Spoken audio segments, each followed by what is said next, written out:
स्वागत है आपका बी न्यूज नेशन में। मैं हूं आबिद हुसैन शेख। मीडिया और पुलिस के बीच दोस्ताना मैच। समाज के दो मुख्य अंग मीडिया और पुलिस को हमेशा समाज के लिए काम करते देखा होगा। अपने अपने कर्तव्य में अपराध व्यवस्था और सुरक्षा के लिए चिंतित ये दोनों आज बीजापुर जिला पुलिस विभाग के वार्षिक खेल महोत्सव में एक दूसरे के तालमेल से समाज में सुधार के लिए ये मुख्य भूमिका निभा सकते हैं। इसी उद्देश्य के चलते दोस्ताना क्रिकेट मैच पुलिस खेल मैदान में हुआ। इस रोमांचक मैच में टॉस जीतकर पहले बल्लेबाजी करते हुए पुलिस विभाग ने 4 विकेट खोकर शानदार 169 रनों का लक्ष्य रखा, जिसमें आसिफ ने बेहतरीन बल्लेबाजी करते हुए 61 और स्वामी ने 38 रन बनाए। इस लक्ष्य को प्राप्त करने में मीडिया की टीम ने काफ़ी प्रयास किया, मगर 87 रनों पर पूरी टीम सिमट गई, जिसमें सुनील कांबले ने अच्छी बैटिंग करते हुए 33 रन बनाए। मनोरंजन और रोमांच से भरपूर ये मैच दर्शक,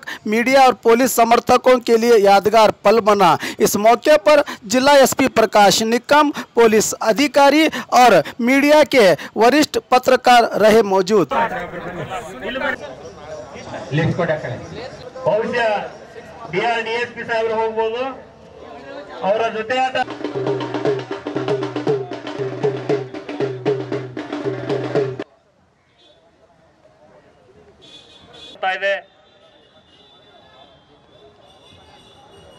ಪ್ರತಿ ವರ್ಷದಂತೆ ಈ ವರ್ಷ ವಾರ್ಷಿಕ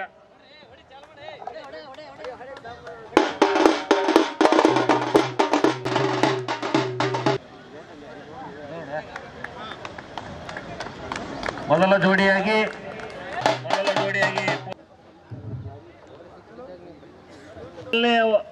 over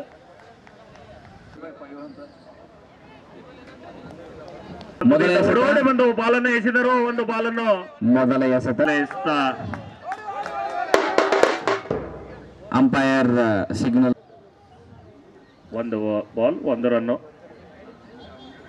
sir leg by signal. ಕ್ರೀಡಾಪಟುಗಳು ಕ್ರೀಡಾ ಮನೋಭಾವದಿಂದ ಎಲ್ಲರೂ ಸ್ವೀಕರಿಸಬೇಕು.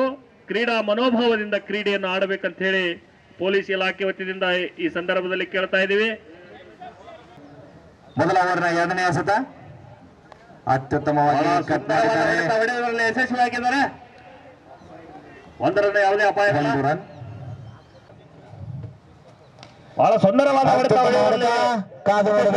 ಅಪಾಯವಿಲ್ಲ. 1 ರನ್ ಕಂಪ್ಲೀಟ್ ಮಾಡಿದ್ದಾರೆ.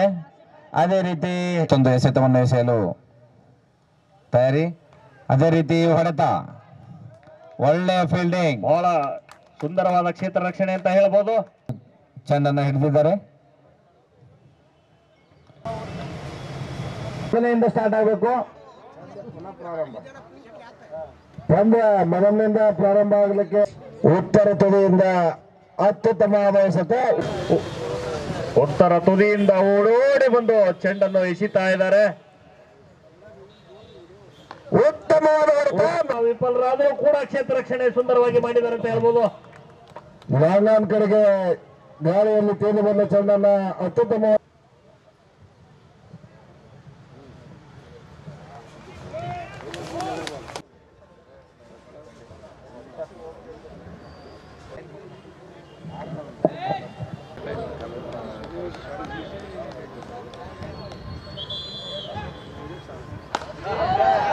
ಮೊದಲನೆಯ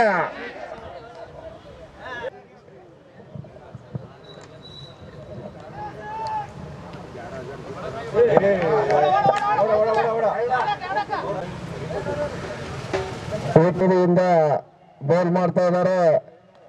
ಉತ್ತಮವಾಗಿ ಹೊಡೆದಿದ್ದಾರೆ. ಅಷ್ಟೇ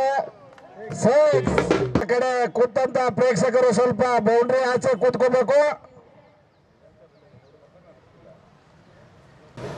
ಮತ್ತೊಂದು ಎಸೆತ ವೈಟ್.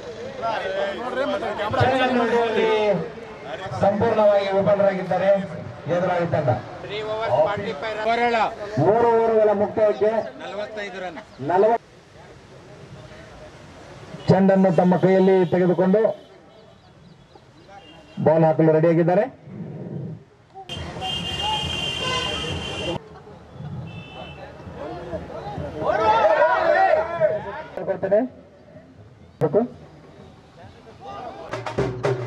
ಮೀಡಿಯಾ ಟೀಮಿನಲ್ಲಿ ಒಂದು ಸಂತೋಷದ ಚಿಲುಮೆ ಎಂದು ಕಾಣ್ತಾ ಇದೆ. ಈ ಒಂದು ಖುಷಿ ಎಷ್ಟು ಹೊತ್ತವರೆಗೆ ಇರ್ತಾರೆ ಅನ್ನೋದನ್ನ ಕಾದು ನೋಡ್ಬೇಕು. ನಿನ್ನೆ ಝಲಕ್ ತೋರಿಸಿದ್ದಾರೆ. ಈ ಸರಿನೂ ಅದೇ ರೀತಿ ಪ್ರೇಕ್ಷಕರು ಕಾಯ್ತಾ ಇದ್ದಾರೆ ಅವರ ಆಟದ ಒಂದು ಕ್ಷಣ ನೋಡ್ಲಿಕ್ಕೆ.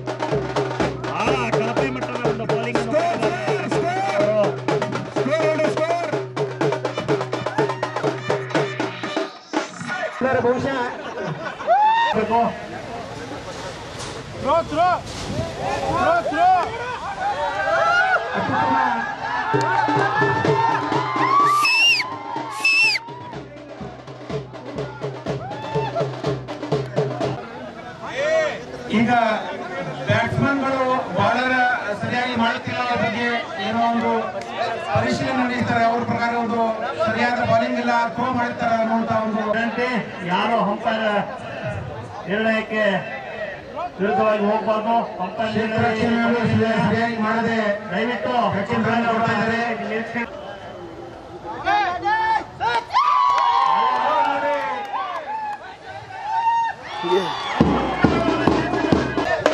ಚೆನ್ನಾಗಿ ಆಡಿದ್ದಾನೆ.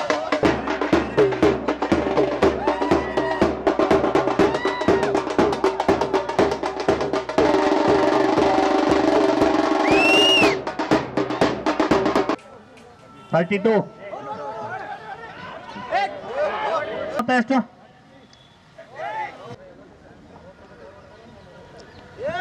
Single run.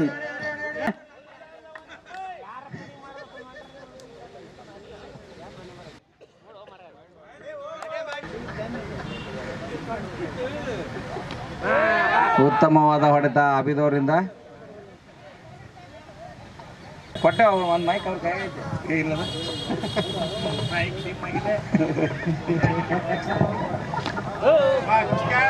ಉತ್ತಮವಾದ ಹೊಡೆತ, ಮಿಸ್ ಫೀಲ್ಡ್.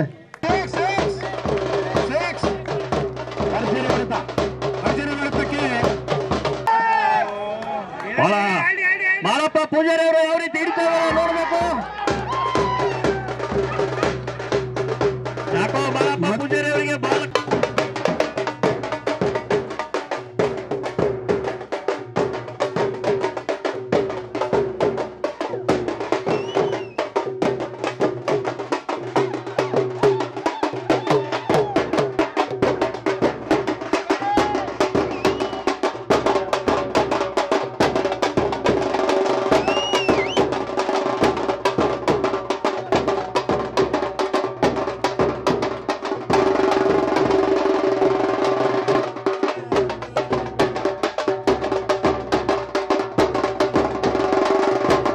और खबरों के लिए देखते रहिए B News Nation. B News Nation के लेटेस्ट न्यूज़ों को अपने मोबाइल में देखने के लिए यूट्यूब में बी न्यूज़ नेशन के चैनल के सब्सक्राइब आइकॉन को दबाएं और फिर बेल आइकॉन को दबाने पर आप लेटेस्ट न्यूज़ों को देख सकते हैं।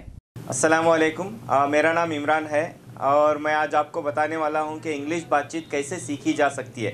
और सबसे पहले आप ये समझ लें कि मेरे बारे में ये जान लें कि मैं इंग्लिश मीडियम से नहीं हूं। I am not from English medium but I can speak English now. So बहुत सारे लोगों को इंग्लिश बातचीत करना नहीं आता, जिसकी वजह से जो है बहुत सारे मुश्किलात का सामना करना पड़ता है। तो सबसे पहले हमारा एक प्रॉब्लम ये है कि हमें मीनिंग्स याद नहीं रहते, वोकैबुलरी हमारी वीक रहती हैं, तो जिसका इम्प्रूव करना बहुत ही ज़्यादा ज़रूरी है। मिसाल के तौर पर अगर मैं आपसे एक सवाल करता हूँ, मैं खा रहा हूँ या खा रही हूँ इंग्लिश में कैसे बोलेंगे, तो आपका जवाब होगा डेफिनेटली आई एम ईटिंग। ठीक है, तो अगर मैं आपको ये सवाल करता हूँ कि मैं निगल रहा हूँ या निगल रही हूँ कैसे आप बोल सकते हैं, तो बहुत सारे लोगों को यहाँ पे मुश्किल होती है क्योंकि निगलने का मीनिंग याद नहीं रहता। तो इसलिए वोकैबुलरी मतलब मीनिंग का जो है इम्प्रूव करना बहुत ही ज़्यादा ज़रूरी हो जाता है। और एक मिसाल है और एक एग्जांपल है, मैं तैर रहा हूँ कैसे बोलेंगे, तो आपका जवाब होगा आई एम स्विमिंग। अगर मैं आपसे ये पूछता हूँ कि मैं डूब रहा हूँ कैसे बोलेंगे, तो यहाँ पर बहुत सारे लोगों को मुश्किल होती है, क्योंकि डूबने का मीनिंग नहीं मालूम है। तो सबसे पहले हमें चाहिए कि हमारा वोकैबुलरी इंप्रूव करें, मीनिंग हमारा इंप्रूव करें। तो जो है ये इंप्रूव कैसे किया जा सकता है, मीनिंग को कैसे याद किया जा सकता है। इतनी बड़ी डिक्शनरी लेकर के हज़ारों पेज की जो है मीनिंग्स हम याद नहीं कर सकते। तो वो सारी चीज़ें जो है हमारी क्लास में आपको सिखाई जाएगी। और दूसरा प्रॉब्लम ये है कि sentences depend on situation, sentences कैसे बनाए जाएँ। तो अगर आप ये सीख लेते हैं तो it's my challenge, you can speak English easily. तो कैसे, अभी यहाँ पे देखिए अलग अलग जुमले होते हैं, उसका सीखना ज़रूरी है। मैं आता हूँ, आ रहा हूँ, आ सकता हूँ, आ सकता था, आना चाहिए था, आ चुका हूँ, आ चुका था। ऐसे बहुत सारे जुमले हैं जो हमें मालूम नहीं है। अगर हम वो जान लें सेंटेंसेस कैसे बना सकते हैं, तो जो इंशाल्लाह बहुत ही जो है आसानी के साथ इंग्लिश बातचीत हम कर सकते हैं। तो अगर आप जो है हमारे साथ इंग्लिश बातचीत सीखना चाहते हैं तो ज़रूर जो है ज्वाइन कीजिए हमारी क्लास को, और नीचे दिए गए नंबर पे कांटेक्ट कीजिए। तो इंशाल्लाह उम्मीद करता हूँ जो है आप ज़रूर इंग्लिश बातचीत सीखेंगे। Thank you, all the best.